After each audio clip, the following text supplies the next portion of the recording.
Et bonjour à toutes et à tous, j'espère que vous allez bien. Je suis content de revenir. Malheureusement, la semaine dernière, j'ai fait qu'une vidéo. Simplement, c'est pas que je ne voulais pas, c'est que je ne pouvais pas en faire plus. Donc là, je suis revenu à domicile, on va dire chez moi. Donc je suis content, je vais pouvoir reprendre un rythme assez élevé. Et semaine prochaine, je vais pas mal bombarder. Donc avec pas mal de vidéos dossiers, ça va être pas mal intéressant. Du coup, aujourd'hui, on fait la quotidienne où on va voir les news des quelques derniers jours. On va se rendre compte en fait que le meilleur reste à venir. On va aller voir les news et les graphiques de quelques altcoins qui sont assez intéressants. Et au final, on va essayer de prendre un peu de hauteur et de se rendre compte à quel point on est encore early en fait. Donc on commence comme d'habitude avec la map des cryptos. On voit qu'on est vraiment plutôt pas mal dans le vert. Dernièrement, il y a quelques altcoins qui ont vraiment super bien performé. Sur 24 heures, on a VeChain qui ressort un peu des abysses. J'en avais avant. C'est même pas j'en avais beaucoup. C'était ma deuxième ligne, alors que c'était pas ma deuxième plus grosse conviction. Donc ça, c'était clairement une erreur. Et j'ai voulu jouer tout mon bag sur une analyse graphique, tu vois. Et en fait, bah, ça respecte pas un des principes que j'ai maintenant, mais qui est d'abord, quand tu investis, c'est d'abord majoritairement l'analyse fondamentale et ensuite l'analyse graphique. Et je pense que la pondération entre ces deux analyses-là, c'est 85-15, tu vois. Donc 85% de ta décision, elle doit te baser sur l'analyse fondamentale et 15% sur l'analyse graphique. Et sur VeChain, bah moi j'étais passé carrément à 40-60 parce que graphiquement c'était très intéressant et du coup j'ai mis tout mon bag d'Ethereum dessus et c'était clairement une erreur. Et ensuite ça m'a amené à moins 50%. Donc j'ai encaissé 50% de pertes et heureusement que j'ai rotate mon bag qui depuis j'ai mis sur Caspar, donc depuis a fait des très jolis multiples, je me suis bien rattrapé, mais voilà, donc il revient des enfers, en vrai tant mieux, parce que c'est un projet que j'aime bien, mais je n'en ai pas en portefeuille, simplement parce que c'est une crypto qui a déjà vécu des bull runs, et moi, je pense que vous le savez si vous suivez la chaîne depuis un petit moment, je, je préfère m'exposer à des cryptos qui sont nouvelles. Voilà, je pense que j'expliquerai plus tard pourquoi précisément. Là, on n'aura pas trop le temps, on a pas mal de news à passer. Niveau des volumes, au niveau du Bitcoin, on a 35 milliards et au niveau d'Ethereum, 20 milliards. C'est pas mal du tout. Et là, ce qui est assez marquant, c'est simplement que Bitcoin est au-dessus des 1000 milliards de capitalisation. On est repassé au-dessus des 1000 milliards, donc c'est une barre symbolique assez puissante. Et aussi, durant les quelques derniers jours, on avait la guerre entre Solana et BNB pour la troisième place, parce que Tether ne compte pas, hein, mais pour la troisième place des cryptos, Solana était passé devant, etc. Donc c'est clairement la guerre. Et rien qu'en disant ça, mais ouais, je vous fais le pari clairement que je pense que dans 2 ans, la troisième place, ce sera clairement pas un des deux. Voilà. Et on passe directement sur Twitter, où un peu à la manière de ce que je viens de vous dire, mais donc 52 000 dollars du Bitcoin, on peut voir la différence dans Google Trend. Google Trend qui est un indicateur en réalité archi basique, mais qui est quand même un indicateur que moi j'utilisais on va dire vite fait pour l'e-commerce avant. Euh, mais ça va être simplement enregistrer la demande des gens qui tapent Bitcoin ou le mot que tu veux sur internet, tout simplement. Et la dernière fois qu'on était aux 52 000 dollars, pardon, ben on se rend compte que c'était en plein pic du dernier bull run. Et donc là, tout le monde recherchait, parce que l'indice de référence c'est 100, c'est le maximum qu'on ait jamais été à chercher. Donc tout le monde tapait Bitcoin, tout le monde cherchait Bitcoin, donc en gros c'était tous les nouveaux arrivants, tous les retail, c'est comme ça qu'on les appelle, tous les retail, et en gros, c'est dur à dire, mais c'est notre exit liquidity. Et bah, donc c'est quand il était en train de se ramener, qu'on était à 52 000 dollars, et actuellement on est repassé à la barre de 52 000 dollars, mais on voit qu'on est hyper bas, donc il y a très peu de nouveaux arrivants en réalité sur le marché des cryptos. Il y en a plus qu'il y a un an et demi évidemment, parce qu'on est en fin fond de bear market, mais il y en a quand même très peu. Donc ça c'est très intéressant, et tout simplement en fait pourquoi est-ce qu'aujourd'hui on est à ce niveau de 52 000 dollars. On pourrait l'expliquer tout simplement grâce aux ETF, parce que là c'est le début des ETF, on ira voir la stat après, mais ça représente une demande de dingue qui commence vraiment à se faire ressentir au niveau des prix, et du coup on arrive grâce à ces ETF, à être à des niveaux de prix extrêmement élevés sans l'arrivée des retail. Et encore une fois, évidemment, mais c'est dans la psychologie humaine, les retail, un jour, je vous le dis, ils vont arriver. Et lorsqu'ils vont arriver, donc lorsqu'on va retaper ces zones-là sur Google Trend, moi je pense même qu'on ira plus haut. Donc le 100 de ici, ce sera le peut-être 50 ou 75 plus tard, je sais pas si je suis clair. Mais voilà, lorsque les retail vont arriver, lorsqu'on a un gros pic, le Bitcoin sera à 130, 140, 150 000 dollars. Ensuite, on continue avec Jean-Luc Ducamp qui nous dit que la valeur des bitcoins détenus par MicroStrategy est désormais de 10 milliards de dollars. C'est énormissime. Il me semble il est passé derrière les ETF, mais il en est pas loin, clairement, tout seul. En vrai, Michael Saylor, il a fait le pari du siècle. Donc évidemment, moi je suis bullish dessus parce que on est dans l'écosystème, donc on pense qu'il va réussir. Mais je pense que ça doit vraiment pas être simple d'être à sa place. Et tant mieux pour lui si ça paye. Forcément, il a pris énormément de risques et il a eu du courage. Ensuite, ça pareil, je le disais, mais je le passais dans mes quotidiennes. Généralement, je le passe une fois par semaine, des stats sur les ETF, mais en gros, toutes les semaines, ça augmente. Et on l'avait dit dès le début, mais toutes les semaines, on va faire une update, et par exemple là, dans 2-3 semaines, on va refaire la même update, et ce sera x2 ça, par exemple. Donc ça va faire une demande de dingue. Au bout d'un moment, ça va s'affaisser, Je pense que pour l'instant, on est encore qu'au début. Donc BlackRock et Fidelity détiennent désormais 190 000 BTC. On n'est pas loin des 1% juste pour les deux plus gros fonds. C'est énormissime, hein. Donc voilà, tout ça, c'est vraiment une grosse demande sur le prix. Et ça va, je pense, moyen court terme. On a discuté sur Telegram. Ça va assécher le marché, assécher les volumes. Donc ça, c'est mauvais signe. Mais bon, pour l'instant, ça représente une grosse demande. Allez, donc depuis hier, pardon, depuis hier, on a un léger dump sur Bitcoin. Et au début des ETF, pourquoi est-ce qu'on avait une sorte de sell the news? Parce que c'était Grayscale qui dumpait tous ces bitcoins simplement. Et donc ils étaient calmés, ils avaient un outflow qui s'était grave réduit. Je sais pas si vous avez le son, j'espère pas. Ils avaient un outflow qui s'était grave réduit parce qu'ils dumpaient des 40 millions par jour. Donc normalement ils commençaient à être à sec. Et là depuis hier, ils ont repu dump pour 400 millions de BTC, mais que le marché est en train d'absorber de dingue, parce que tout ce que eux ils dumpent, c'est BlackRock et Fidelity qui sont en train de le racheter. Et ce même, je pense que vous le connaissez, mais c'est intéressant, et je pense que c'est clairement ce que fait BlackRock et Fidelity, c'est très intéressant.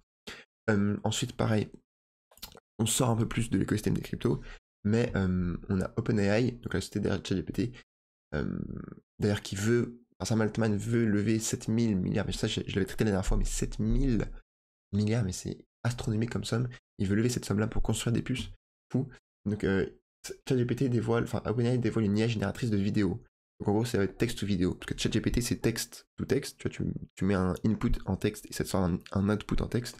Et donc là, ils sont en bêta, en phase de test, sur une IA qui va te faire du texte ou vidéo. Et regardez, ça c'est généré par une IA. Je vous laisserai aller voir en grand écran si vous voulez. Mais donc pareil, ça c'est une deuxième vidéo générée par l'IA. Je peux faire ça. Ce mec n'existe pas. Donc, ce mec non plus n'existe pas. Et là, c'est quelqu'un qui lui dit, ouais, mais moi, une soucoupe volante avec deux mecs, machin, à la manière d'Interstellar. Et c'est qu'au tout début. Donc, franchement, c'est assez traumatisant, à quel point ça va vite l'IA. Et c'est simplement pour que nous, on se rende compte, parce que déjà, nous, on se rend compte à peu près de la vitesse de l'IA. Par exemple, cette semaine, j'étais avec mon père, lui, il sait pas ce que c'est de GPT, tu vois. Il a aucune idée de ce que c'est de GPT, ça l'a pas choqué, il se rend pas compte. Donc, il y a même la majorité des gens, je pense, ne se rendent pas compte de ce qui va nous tomber dessus par rapport à l'intelligence artificielle. Donc il faut se rendre compte à quel point on est early et à quel point ça va vite. Regardez, il y a un an pile, je pense, c'était vers là, peut-être un an et demi, mais ChatGPT sortait, tu vois, commençait, et on avait toute l'explosion de ChatGPT, et rien qu'un an et demi plus tard, c'est rien, un an et demi, on a déjà les premiers outputs de textes de vidéos qui sont archi bien faits, tu vois. Donc dans un an, 2 ans, 3 ans, où est-ce qu'on sera? Je pense qu'on sera beaucoup plus loin. Voilà, donc c'est exceptionnel.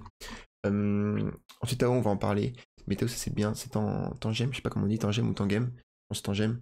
Tangem qui est assez intéressant parce que moi, je pense pas mal à, pourquoi pas, arrêter d'utiliser Ledger. Donc j'ai des Ledger, mais ils sont pas très utiles parce que moi j'ai du Tao, du Caspar. Pour l'instant, c'est pas vraiment dessus. Caspar un petit peu, mais pas trop.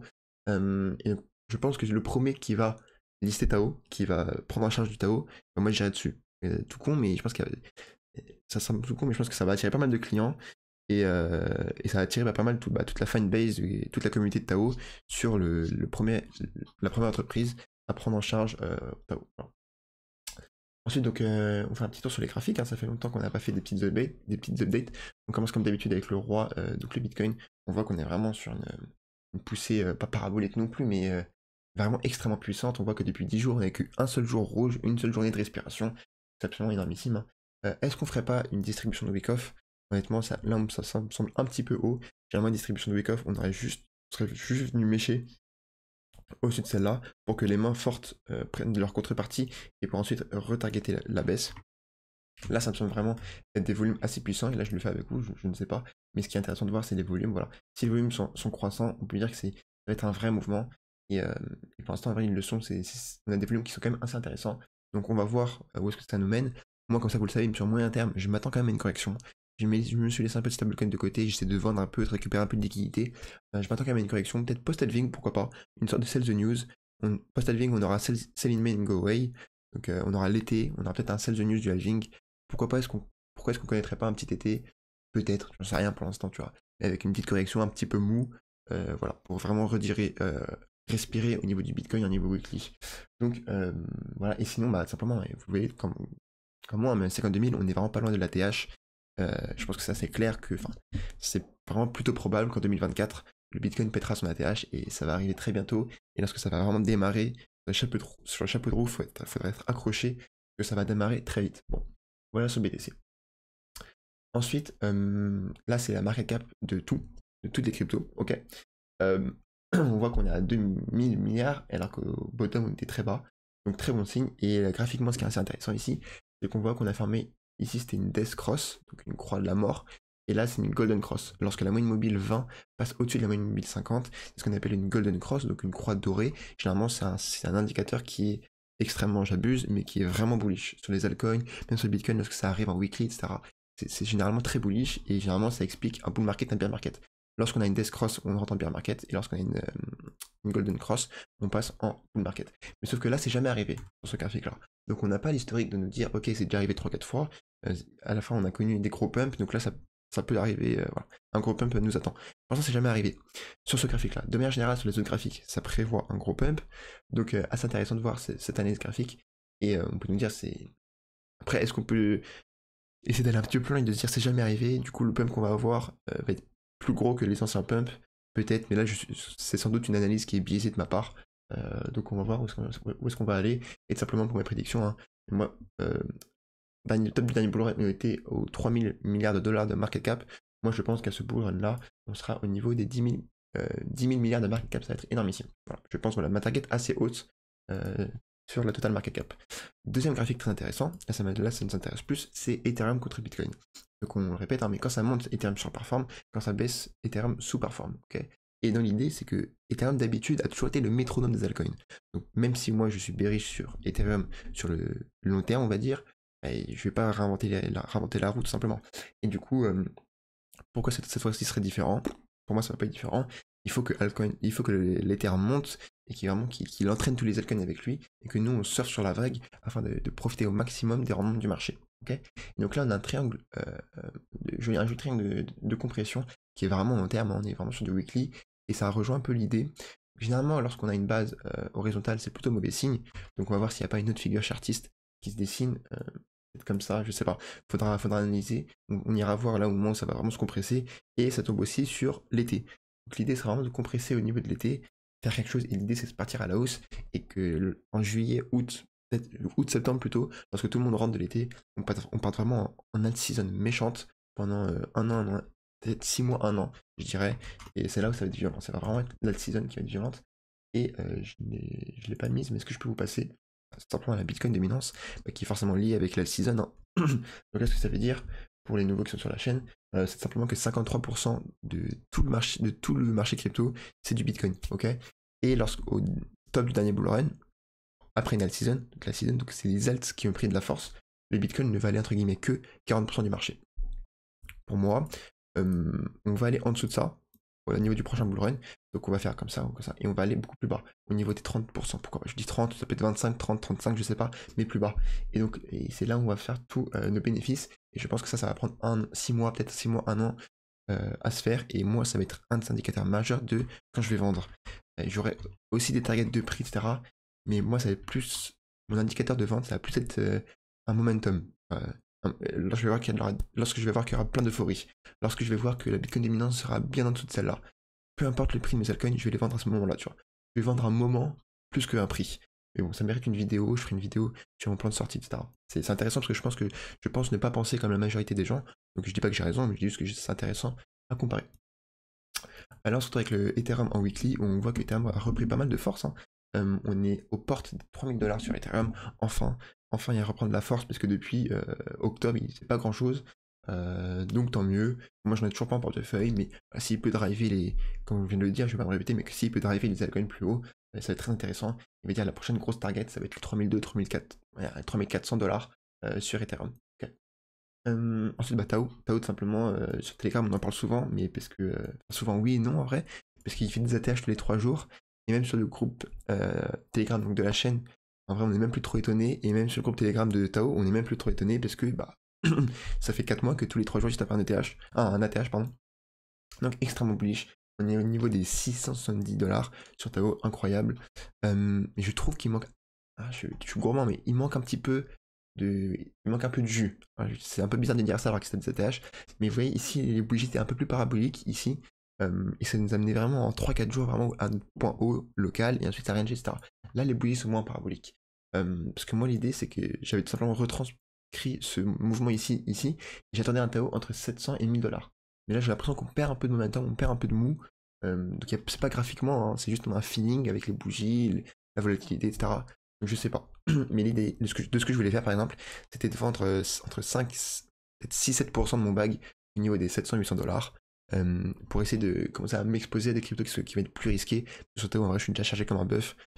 Et rien que ressortir ma mise de départ, ce serait enlever 5% de mon bag. Donc, tu vois, donc si j'enlève 5-6% de mon bag et que tout le reste, je l'ai entre guillemets gratuitement, ça fait plaisir quoi. Je vais vous passer ça et allez, on va finir rapidement avec Cubic. Cubic, on a fait une vidéo, c'est la vidéo qui a le plus marché sur la chaîne. Merci beaucoup pour tous ceux qui ont laissé des commentaires, ça fait super plaisir. Mais on l'a fait au bon moment et depuis on a tapé un x2. Alors là, ça a tapé à moins 30% depuis. Mais ça a très bien performé, on va dire, depuis 7 jours, 2 semaines.